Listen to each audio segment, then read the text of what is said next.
जय गुरुदेव, जय जय गुरुदेव।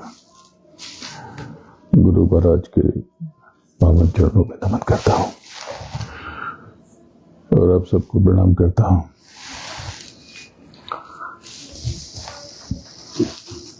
बहुत लंबी यात्रा के पश्चात आज सुबह मैं टोरंटो कनाडा के ब्रैम्पटन पहुंच गया। लिखते टोरंटो है और अंग्रेजी में जो उसका उच्चारण है वो टोरैनो है। कि ये भाषाई ज्ञान तो अलग है, लेकिन यूरोप से 8 घंटे से अधिक की हवाई यात्रा के पश्चात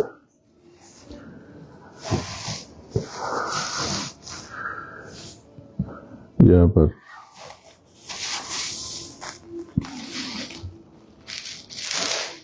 कनाडा में हूँ। आपको याद होगा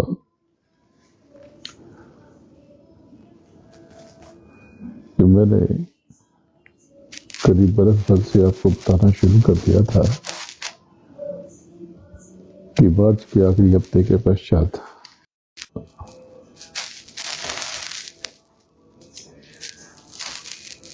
आने वाले समय पे बहुत विचित्र परिस्थितियां निर्मित होंगी। अद्भुत अद्भुत दृश्य देखने को मिले।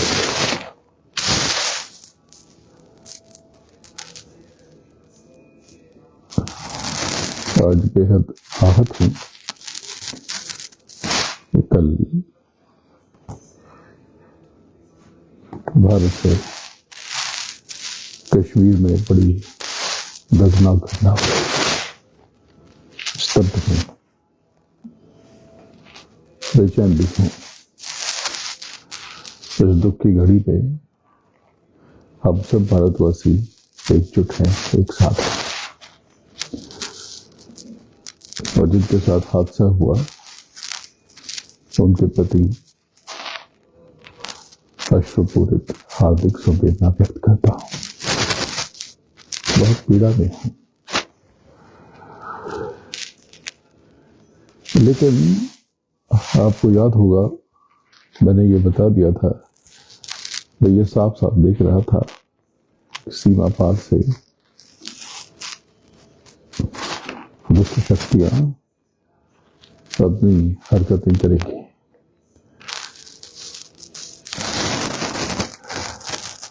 प्रहार करेगी और रक्तपात की घटनाएं होंगी।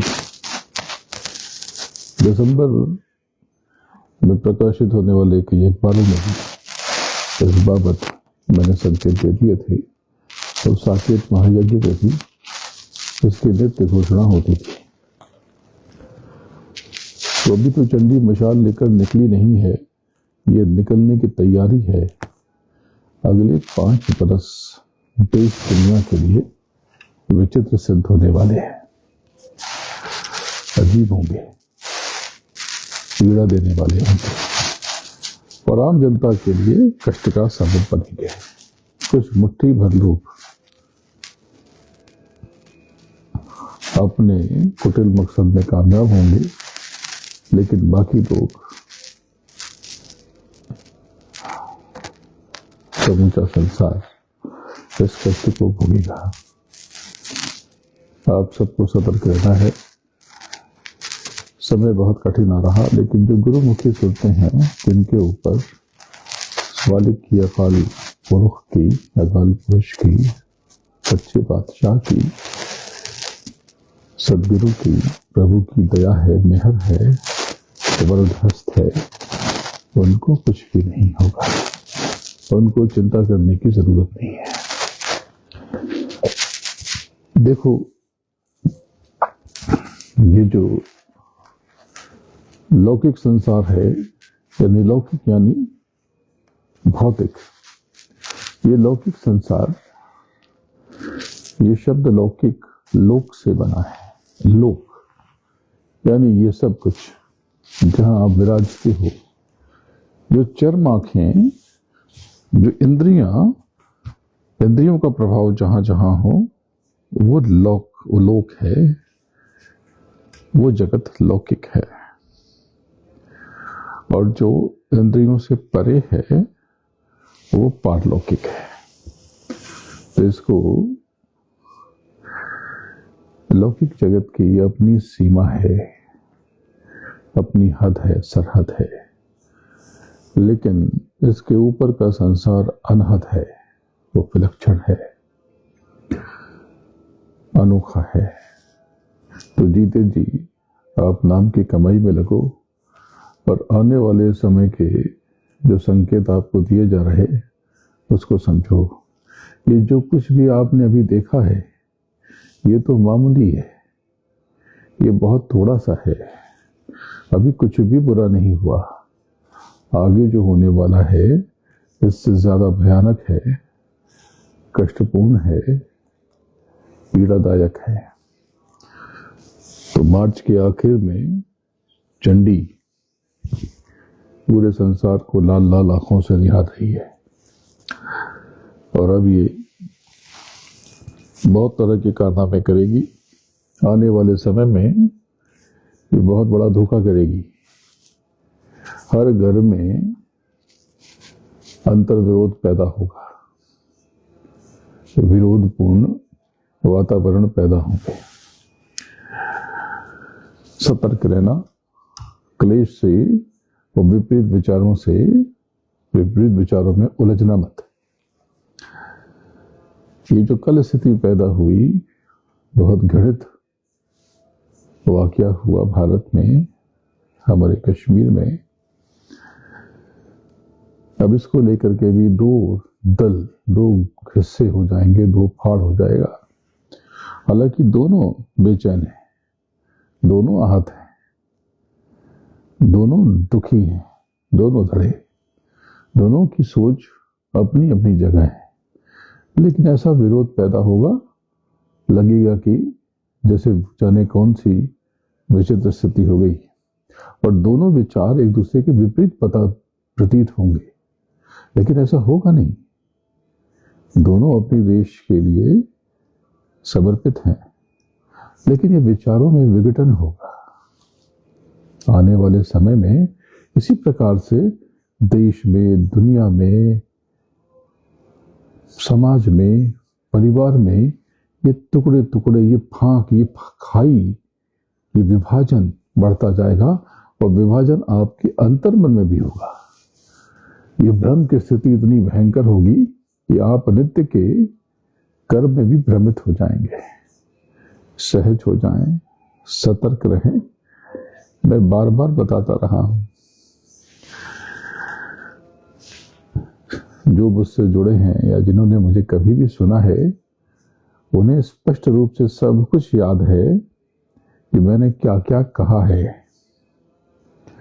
मैं इसका बहुत प्रचार प्रसार नहीं करता।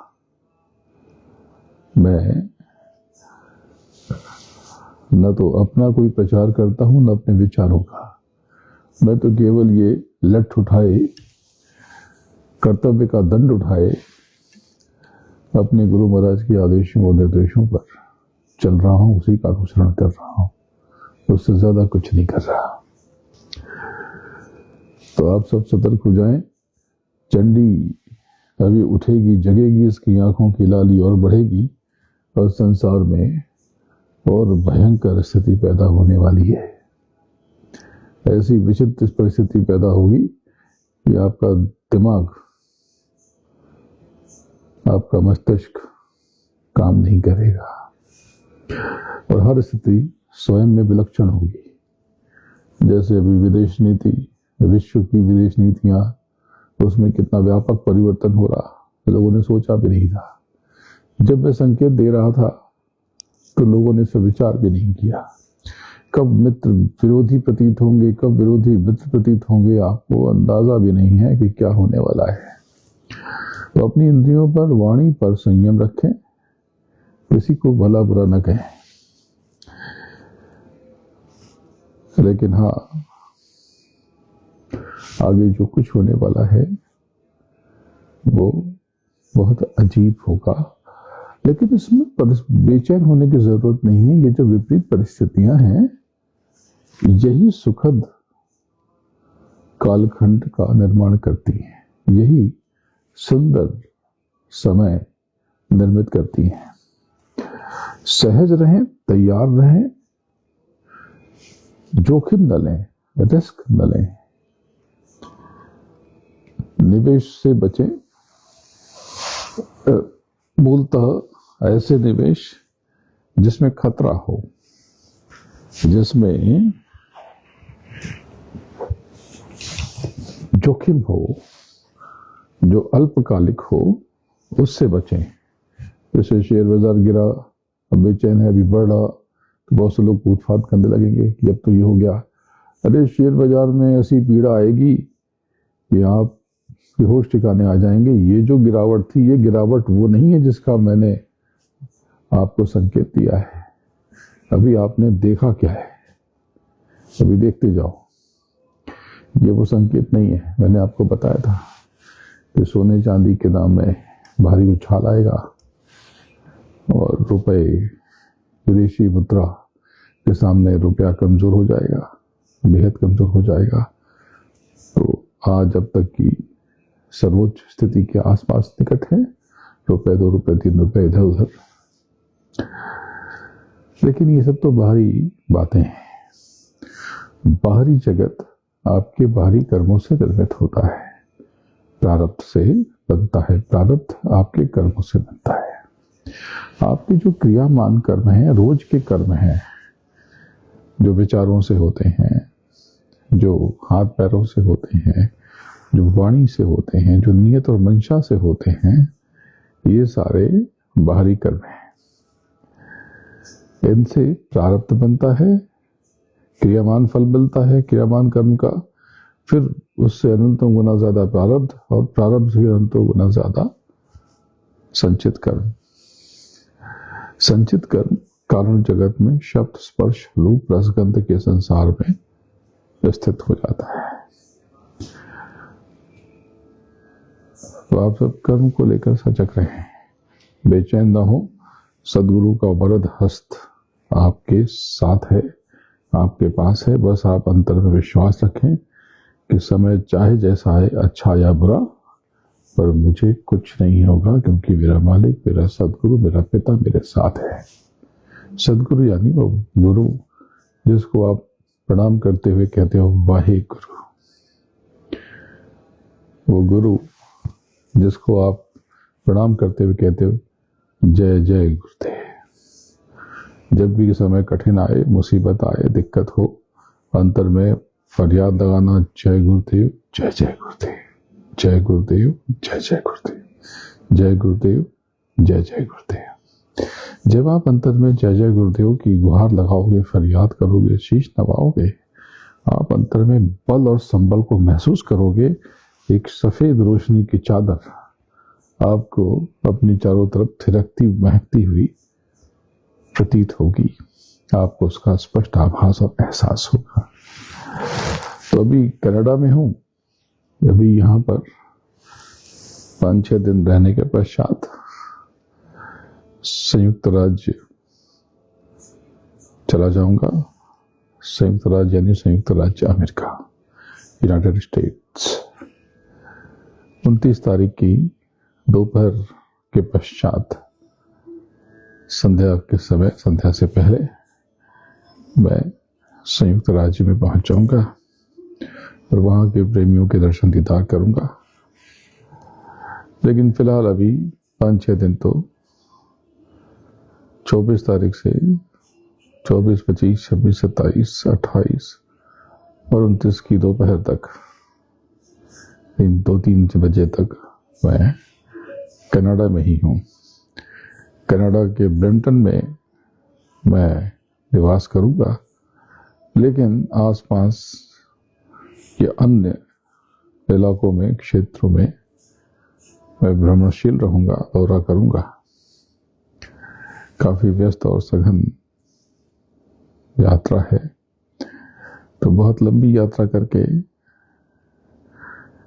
मैं यूरोप से कनाडा पहुंचा हूं। कनाडा ये उत्तरी अमेरिका का उत्तरी हिस्सा। बहुत बड़ा देश है भौगोलिक दृष्टि से। अगर मैं गलत नहीं हूं तो शायद विश्व में ये दूसरे नंबर पर आता है, जमीन भूमि के रूप में देखा जाए तो सबसे ज्यादा लैंड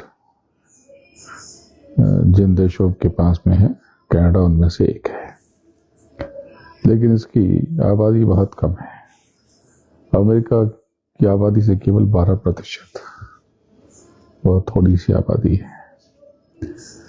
अमूमन यहाँ पर मौसम बहुत ठंडा रहता है, पर लोगों ने बताया कि आप आए तो अचानक से मौसम ने जैसे स्वागत करने के लिए अपनी चाल बदल ली, अपनी ढाल बदल ली, अपना रूप रंग बदल दिया।